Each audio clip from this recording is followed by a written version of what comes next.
Seiyuu units were a big thing 16 years ago or even 10 years ago, and right now we barely have any. What has happened to make these happen, basically? In this episode, let's talk about Seiyuu units, and well, let's kick off this episode of Seiyuu Lounge.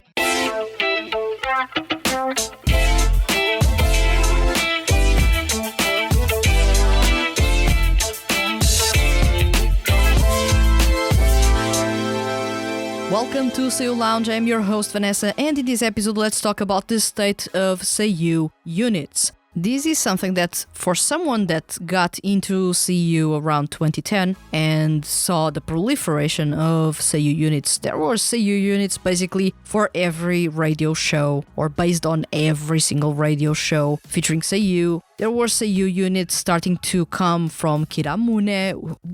Kiramune was basically the big music label in terms of giving a place for Seiyuu to work together and perform together. But right now, you barely see any Seiyuu units. You have Inxis, which is another Seiyuu unit from Kiramune. They have recently debuted, but they are not gathering that much attention. You have Sparklu, still from Kiramune. They are amazing and probably the biggest Seiyuu unit at the moment.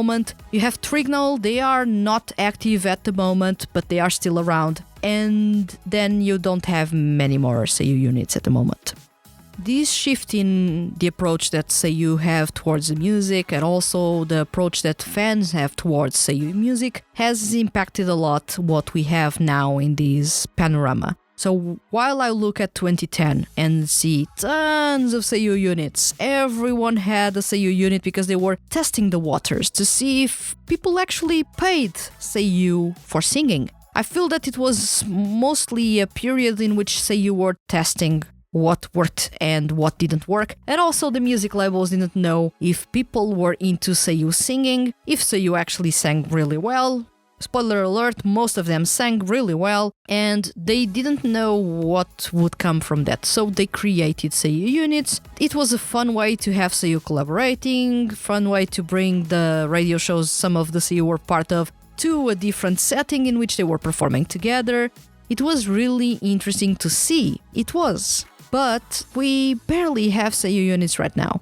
And whenever there is a talk that there may be a Seiyuu unit debuting soon, there's no excitement whatsoever for that Seiyuu unit. One thing that I like about Seiyuu units, and this I'm going to preface, is the fact that it allowed for Seiyuu, especially rookie Seiyuu, younger Seiyuu, underrated Seiyuu, to get the spotlight. They would get a spotlight by working together with other popular Seiyuu, or at least Seiyuu that are from their generation but are fairly well known in comparison with them. It was a good way to bring exposure, it was a good way to bring ears to what they are doing. It was fantastic to develop the Seiyuu as singers, especially if they were in the music label, for example, such as Kiramune, in which everyone collaborates and you have a sort of a baseline of what you should sound like, or what is the level that the label expects from you down the line, because you have seniors there, you have groups that you can look up to because they are there and they have been there for a long time. So right now it would make the most sense to have Seiyuu units, to have Seiyuu working together to showcase their talents and not have their toll on them of if they want to sing, they need to go solo. Sometimes Seiyuu don't work that well solo, and they work much better when they work together with other Seiyuu. I feel that this is a big reason why Shun Horie has yet to make a solo debut. He is just perfect for Sparklu, so why change that? Maybe he wouldn't work that well alone for his own project. I don't know. Still, I will continue to say that I want him to make a solo debut.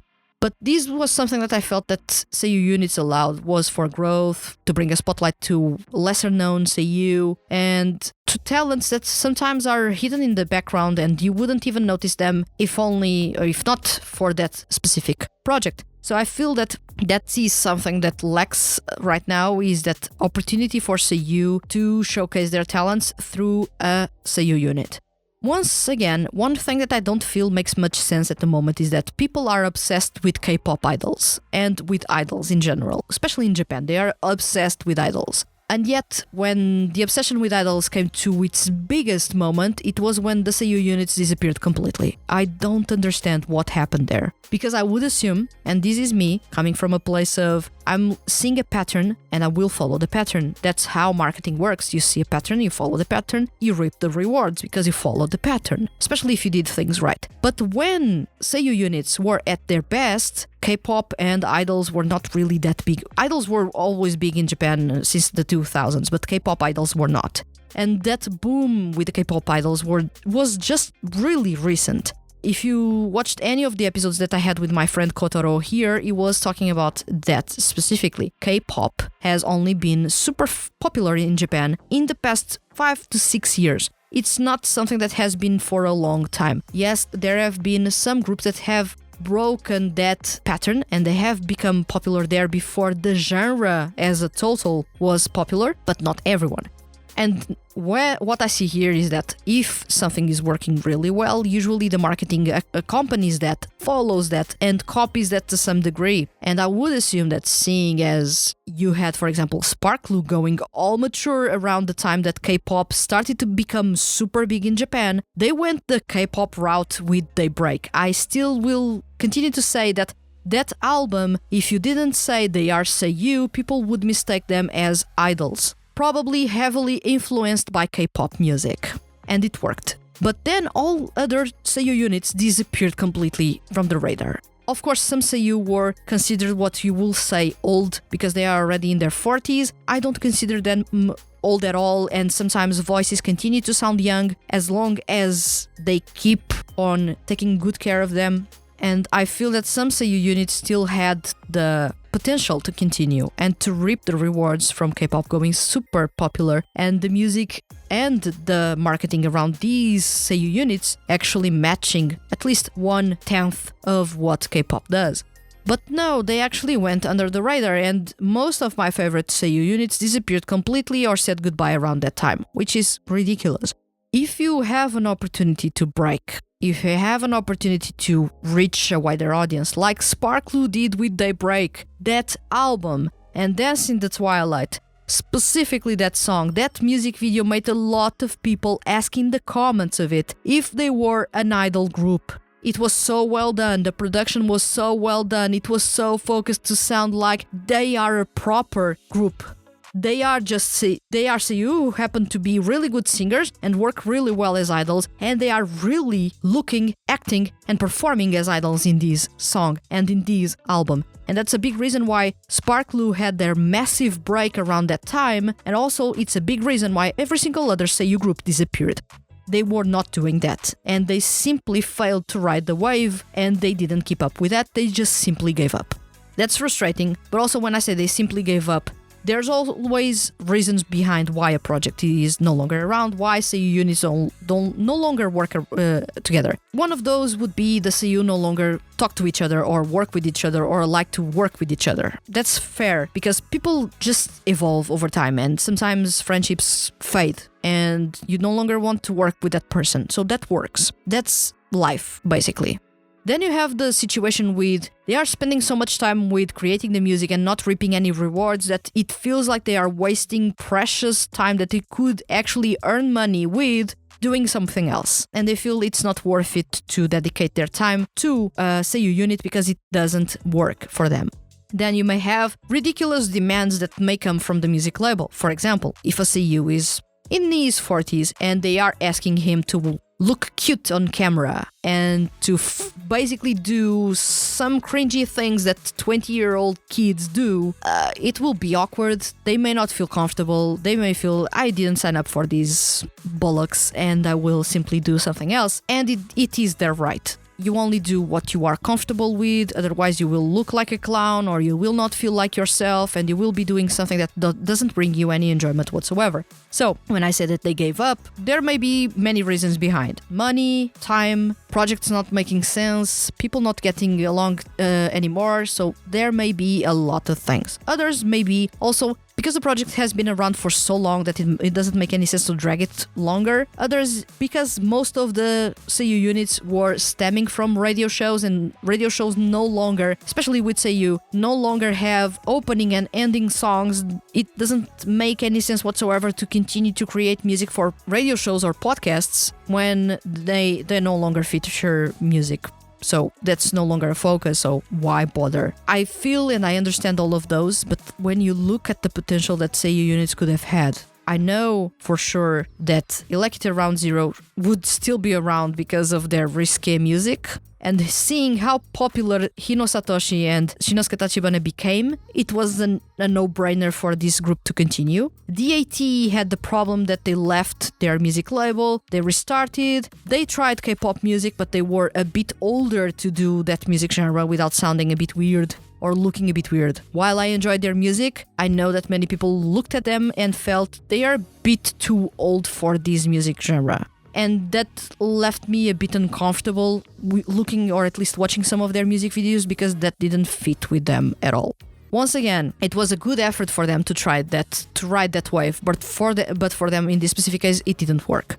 There are many Seiyuu units that I feel that could have had a different path. For example, Kamyu. I loved Kamyu when they started. No, I don't love all their songs, but I feel that their music today would still work, and seeing as two beloved Seiyuu, Muirino and Hiroshi Kamiya are there, it would make sense for them to continue to release music, at least one CD per year, but they only release music when they have big anniversaries, a 5 or 10 or a 15th anniversary, so they are not active, so that's a problem.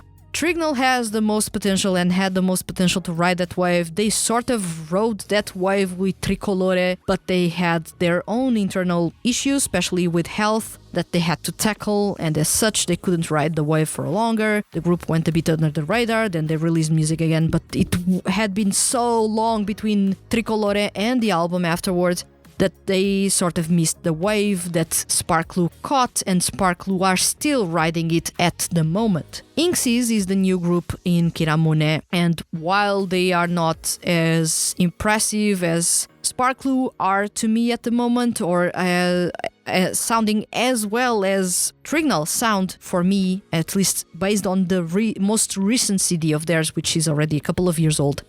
They are not really impressive to me at the moment, but I still need to be wooed by their music. I haven't dug too deep into their music at the moment, but from what I've listened and what I heard, I feel that this group may not even stick around for long if they continue with that approach that they have. But once again, this is Kiramune, and Kiramune has a way of doing things with Seiyuu units. They always follow the same structure. They start with a really cutesy style of music, or add a little bit of an edge there, because they are still trying to figure out who works well in each role, because you have the main vocals, you have the backing vocals, you may have some rapping if needed. You don't know how they are going to work. They don't even know themselves how they are going to work together, because they have never worked all of them together in the same project, performing the same music, working as one. So Kiramune is still trying to figure out, but I feel that when they figure out things, just like they did with Trignal, just like they did with Sparklu,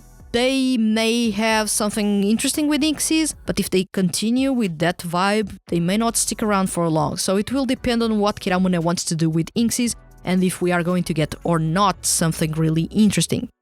I would love for Kiramune to actually try something slightly different with their Seiyuu units and bring something that is a bit disruptive, instead of kicking off always with that cutesy guy next door vibe, which I know it clicks with Japanese people, but still you see how people react with the bad boy style, and that's something that Kiramune doesn't have. Who would you even consider a bad boy at Kiramune? Probably Tetsuya Kakihara, and even he doesn't look like a bad boy. So his music may veer towards that from time to time, but it's not really that thing, and it's not really his vibe. So I feel that Kiramune is actually trying to keep this tradition alive of bringing Seiyuu units, which is something that I admire a ton, and without Kiramune we wouldn't have any Seiyuu units. We do have bands, we have Servanity, we have You Make, but we don't have Seiyuu units per se active specifically. And Kiramune is trying to keep that alive, and I really appreciate what they are doing, although I don't usually gravitate to their music that much because they are more pop leaning than they are rock leaning in my specific case. I love rock music, so pop usually doesn't click that much with me. But once again, Sparklu do click with me, and they have a sort of a loungy, fun EDM/pop style with some influences of jazz music, which is something that I love a whole lot, as well as hip-hop in there. I would love to see Kiramune trying a little bit and going slightly out of the box and saying we have a group, for example, to contrast with Inx's, we have a bad boy group or something like that. I would love to see that. I would also love to see Kiramune bringing a band as well. But once again, I like the idea of Seiyuu units. They have their own purpose, and I love rock bands and bands. They have a different purpose. Usually when you have bands, the members wanted to work together. When you have Seiyuu units, basically the music label picked some Seiyuu, signed some contracts and said you are going to work with A, B and C. You don't really have a choice in there unless you don't want to be in the project and you say I don't want to. When it comes to bands, usually when they form, because they take longer, it's a different process. Usually you compose and write your own music. It has more your input. It's more personal. Usually the bands are comprised of members that want to work together, and they have been working together for a long time. Either they are friends or they have been in the industry working together in 2D music projects for such a long time that they became friends and wanted to work together to create music together. That's a different mindset, the band, from the Seiyuu unit, in which there is less control. Usually they don't write their lyrics. It barely happens. There are some exceptions within Kiramune, but once again, there are exceptions for a reason. And usually the music, they don't have a say in what it is going to sound like or how it is composed. They just appear, sing, work together with people that they didn't choose to work with, but they eventually end up working together fairly well with. That's a different vibe. But yeah, when it comes to the state of Seiyuu units, we don't have a really healthy state at the moment. We have very few Seiyuu units around. Most of the pioneer Seiyuu units are, of course, no longer around. Some of them were from the 80s and the 90s. The early 2000s also provided us with some Seiyuu units. I have an extended set of episodes of this podcast covering the Seiyuu units. You will find a playlist dedicated for that, the history of Seiyuu units on the YouTube channel as well. But the Seiyuu units that we saw in 2010, DAT, Elected Round Zero, Kamyu, they are no longer around. They exist in some sense, the case of Kamyu, because they never said goodbye, but the others really said goodbye. There is no longer music from them. The Seiyuu are not even working together anymore. So that's different. So we lost a lot of that excitement, those crazy ideas of Seiyuu trying to figure out how the music industry worked. We lost that excitement. We lost that because now we have the music labels being overly professional with Seiyuu, and while they are not following what idol groups are doing, or at least K-pop music is influencing in Japan, they are still taking some pointers here and there, and they are overly professional, but still not as exciting, and we don't have enough Seiyuu units at the moment. Right now, everything is dominated by Sparklu. Period. Basically, there's no other Seiyuu unit that can even come close unless Trignal return with music and they baffle everyone. Which would be something really probable of happening, although the group is not that active anymore, which is a pity. Once again, I love Trignal. But yeah, I will keep this short and let's go to the outro.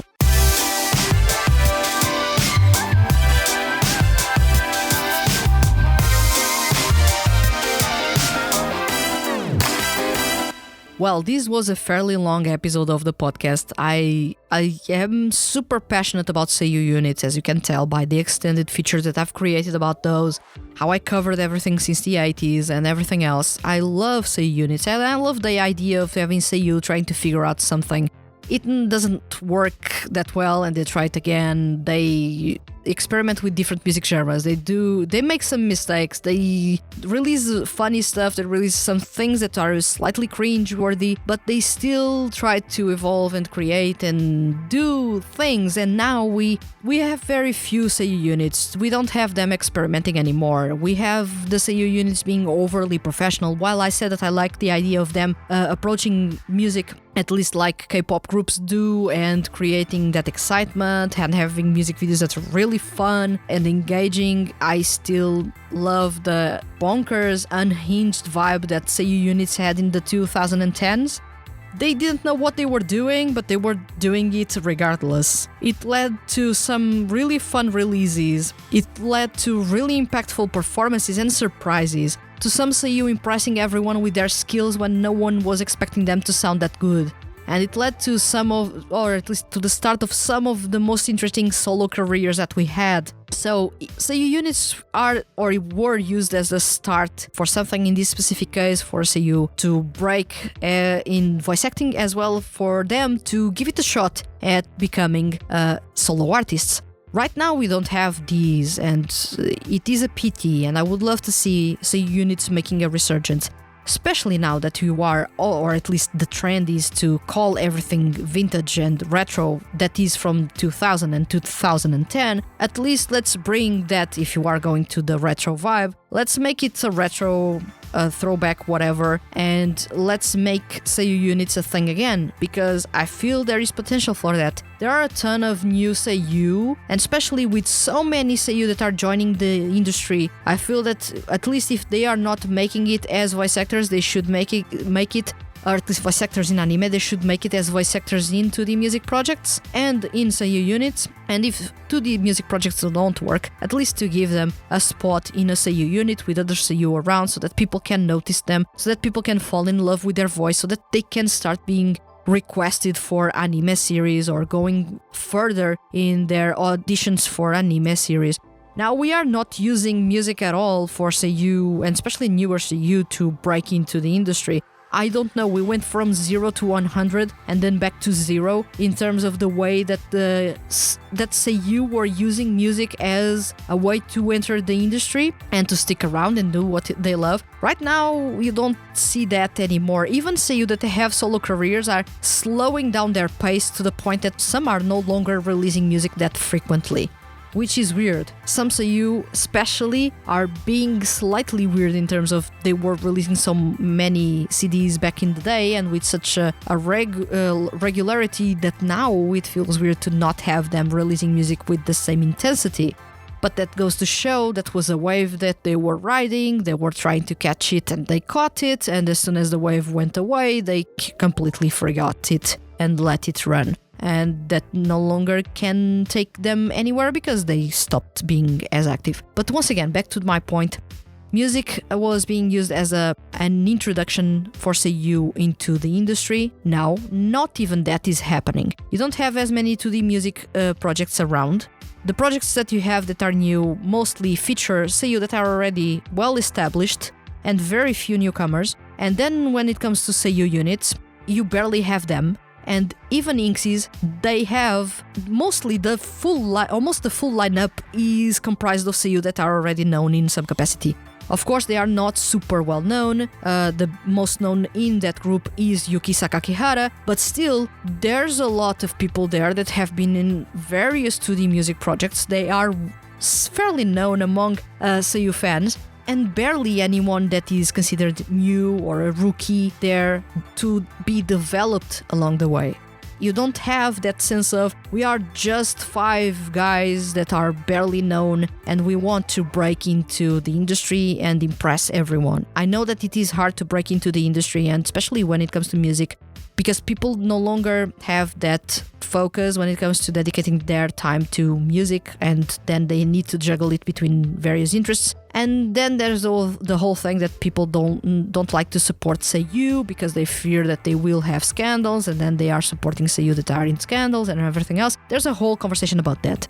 That is at the core, that is why not many people follow or support Seiyuu as solo artists. It is because of that. And then when you go for two Seiyuu units, it's even bigger the problem, because you have that problem times the number of members that are there. But still, I would love to see more Seiyuu units. That's the summary of this episode. And I'm a bit sad that we don't have that. And Inxies so far hasn't impressed me. But once again, I was not a big fan of Sparklu when they started, and they then grew on me when they sparked, really. They imploded with Daybreak, and it took them a couple of CDs until they imploded and until they grabbed my attention. So it may take a while for me to get into Inxis. I hope I do get into Inxis, and at least if their music improves and it is more to my taste or impresses me, even if it is not to my taste, it still feels pleasing to listen to, then I will basically get into them. But I would love to have more Seiyuu units, that's the thing.